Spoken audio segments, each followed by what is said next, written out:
So if you know by now, I've seen too many goddamn movies this year, and usually I try my best to watch all the films that are popular or trendworthy that have come out this year. I'm an active fan of all different types of cinematic languages and films, but this year has graced us with some of the most batshit insane films of the year. And I kind of want to share some of those memories over here in this video, but before I do that, I want to mention some of the most disappointing films that I've seen this year, and usually I try my best to weed out some of the bad ones and the good ones for my best of list, but it turns out some of these were really stinky doo-doo. And I mean, pretty much everything I listed in this video is just absolutely god-awful. But I'm a simple man, and I'm very easy to please sometimes. So without further ado, let's tap into the worst films of 2025, starting with my most disappointing films of 2025. As a massive defender of Tron Legacy, I was excited to go back into the grid with the whole gang. Granted, I was taken aback by how this film would have gone if it actually followed through with the continuation of Flynn's saga from the previous film, but it turns out this film actively disavows any mention of Flynn's story arc. Instead, it was replaced by a really boring passive performance from the internet's most favorite cult leader, Jared Leto. You don't want no beef? You don't want no beef? From there, we are subjected to another film about a world that is taken over by AI. We have seen these types of stories before. The one film that I think kind of comes into mind, even though it's not about AI, but about sci-fi characters that go into the real world, is the Smurf live action movies from the early 2010s. But you know what, that's my frame of reference for some reason when I mention Tron Ares in the same breath. Even more so, I think this film has some of the most missed opportunity level of just mid that I've seen this year, and it's mostly dealing with going deeper into like Flynn's lore. The main story deals with the corporate overlord played by Evan Peters, who wants to bring the Tron avatars into the real world to use them for military purposes. But the film's so-called permanence code that is woven into the story is actually real now, and it was briefly mentioned in the last film but was brushed off as something that just happens to Olivia Wilde's character at the end of Tron Legacy, and somehow in this film it's discovered again. The lore becomes even more confusing once Kevin Flynn appears for like 2 minutes in a cameo and just tells Leto's character that everything's going to be okay, even though Leto's character is autistically explaining his devotion to Depeche Mode with every line of dialogue in the film. Now one is considered the greatest composer in the history of Western civilization, the other a synth pop band from the 80s, but I find their balance of technological exploration and pop books combined with What's wrong? I can't put my love of Depeche Mode into words. In conclusion, this was just a missed opportunity to expand the story, and it will be kind of like one of those types of films that you kind of like miss out, and eventually like in 20 years from now we'll get another Tron film, but you know what, at least the 9 Inch Nails soundtrack popped the fuck off.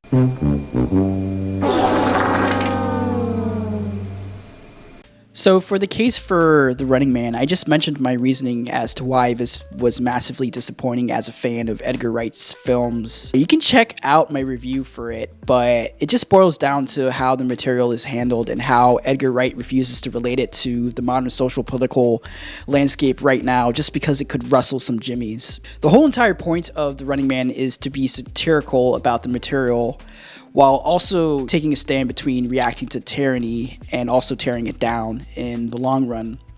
Instead, it's just framed as a generic sci-fi action film with some studio-driven humor sprinkled in between all the cheese. I sincerely hope Edgar Wright is in the right place to return to form with his filmmaking, because if this is all that he has in store, then it's basically the end of the British century in regards to Edgar Wright's career. Yeah, the Cornetto Ice Store is out of cones, I guess.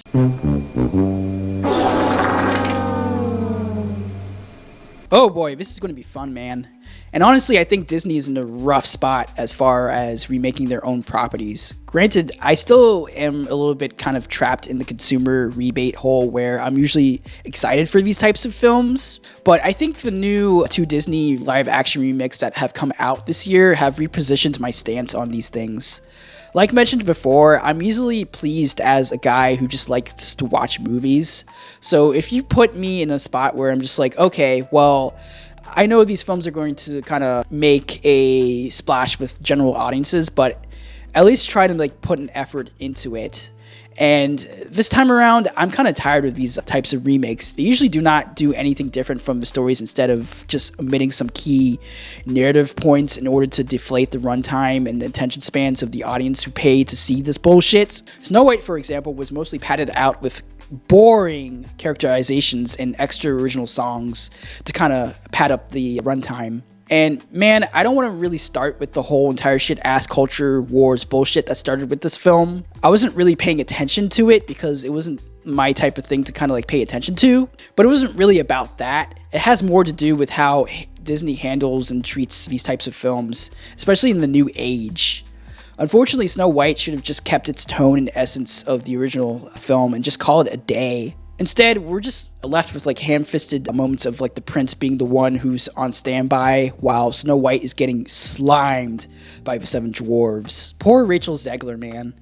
She carried the entire film behind her back while the actual evil witch Gal Gadot had to sing with autotune in order to move through the musical sequences. Also, I like how when this film flopped financially, because Gal Gadot just basically blamed everybody who was anti-Zionist for not liking the film. אז השבעה באוקטובר, ומה שקורה, וזה קורה מאוד מאוד בכל מיני תעשיות וגם בהוליווד, מופעל המון לחץ על סלבריטאים, על שחקנים, על יוצרים, להעלות דברים נגד ישראל. No reason why this film could have just been a different thing if Gal Gadot could actually act, let alone also sing with a classically trained Broadway actress, Rachel Zegler. Are you against me too? Are you? Yes or no? I guess if you laugh at just everything that I just said, you'll go to Israel. I should mention the same thing with Lilo and Stitch and How to Train Your Dragon. Both of these films had the potential to expand the current story, but chose to be shot-by-shot remakes with just far less pizzazz and creative emotion. All of these films lack emotion and attention to detail. It's just all copy and paste material, and it makes an easy $1 billion because it's so easy to not challenge audiences into watching new things. We're in a new era of nostalgic slop. And honestly, I hope we don't get to the point where we have to remake Ratatouille or Toy Story in live action, because that would be like a fucking nightmare.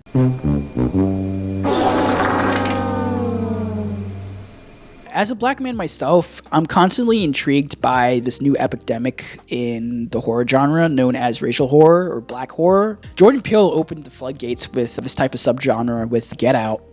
And now every studio and streamer wants to replicate that cultural phenomenon. With this film, the concept alone is so intriguing. You have a football player who is about to go to the big leagues, but in order to test his determination to the sport, he is invited to his hero's secluded training facility in the middle of nowhere, thus opening a new opportunity for our main character to grow and become the best player that he can be. But of course, something strange happens once our main character begins to train at this facility with his hero, played by Marlon Wayans, who, quite frankly, delivers one of his best performances since playing a ghost in A Haunted House 1 and 2. The concept alone is so fascinating. Like, black horror films and sports should be an easy sell for the black community, but it seems like it didn't work out in its favor, because instead of this film operating in such a profound way, this film just operates in such a very tropey territory where all the evil forces that be is something that has been explored in so many films, and it's in a way where it's a story where it's just about fame is the devil. You just are trying to figure out where this film ends, and where it ends is just tragic in the worst possible way. The only thing I remember from this film was the really cool X-ray vision cinematography whenever a player is getting hit in the head. Oh, and also the scene where Marlon Wayans just says "strip" to the main character. It kind of reminded me of Ma, the film, when she said "boy, strip" in that movie. Strip. Get naked, boy. So yeah, this one was just such a missed opportunity to explore what it really means to be a dedicated athlete in a space where it's deadly to be an athlete. But better luck next time.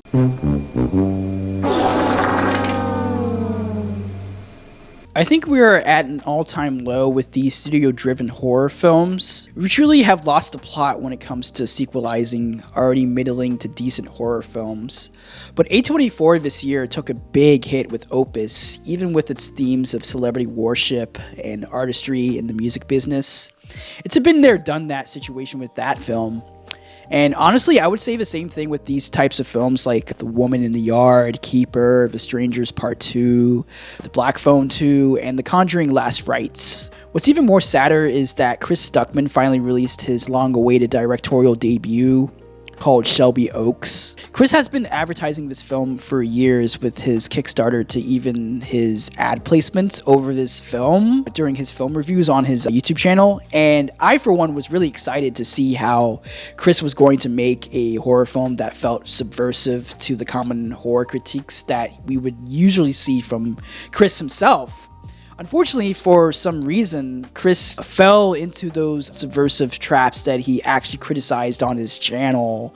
It starts out like a found footage horror film with a flair of the Blair Witch Project in the first 30 minutes of the film, but then it deviates away from that narrative structure in order to lean heavily on its generic demonic world building. The final act of this film involves heavy, shitty-ass CGI dogs, and an ending that definitely feels attacked on and reshot from Mike Flanagan's discretion. But it's a great learning lesson for Chris as a director and writer. I'm truly proud of him and how he was able to manage a big project with such a shoestring budget. Like everyone has said about this film, I think it's for the better to have Chris just direct instead of write, because most of the dialogue in this film is just cluttered and ham-fisted with exposition and convoluted character motivations. But yeah, man, like this one was just sad to watch.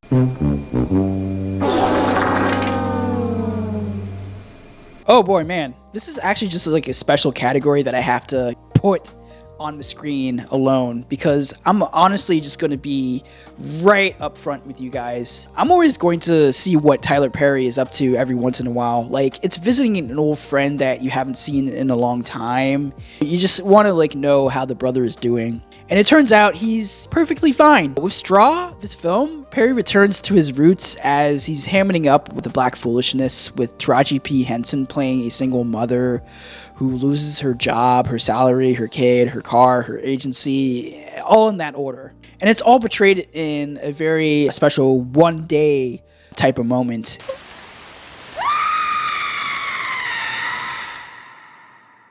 And you know what? It kind of feels like a hood version of Falling Down for some reason.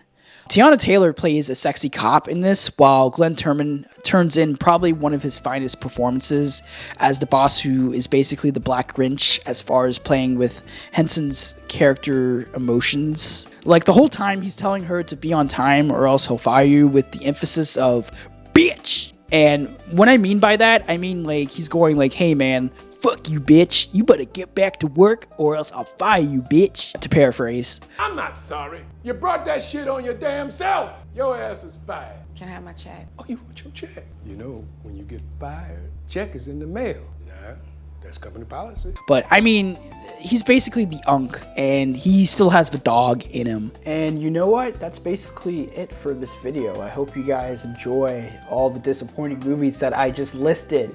And for those movies that I did list, you guys deserve no cookies, solitary confinement, a couple pairs of grippy socks, and maybe, you know, some time out, because yeah, you guys definitely need that. But yeah, that's basically it. Thank you guys so much. Check out my reviews for other movies on my channel. I will be doing my worst of 2025 list pretty soon. You know, stick around for that. And I have some reviews coming out pretty soon for Avatar, Fire and Ash, and Marty Supreme. And eventually we'll get to the best of 2025. So yeah, thank you guys so much. Peace out.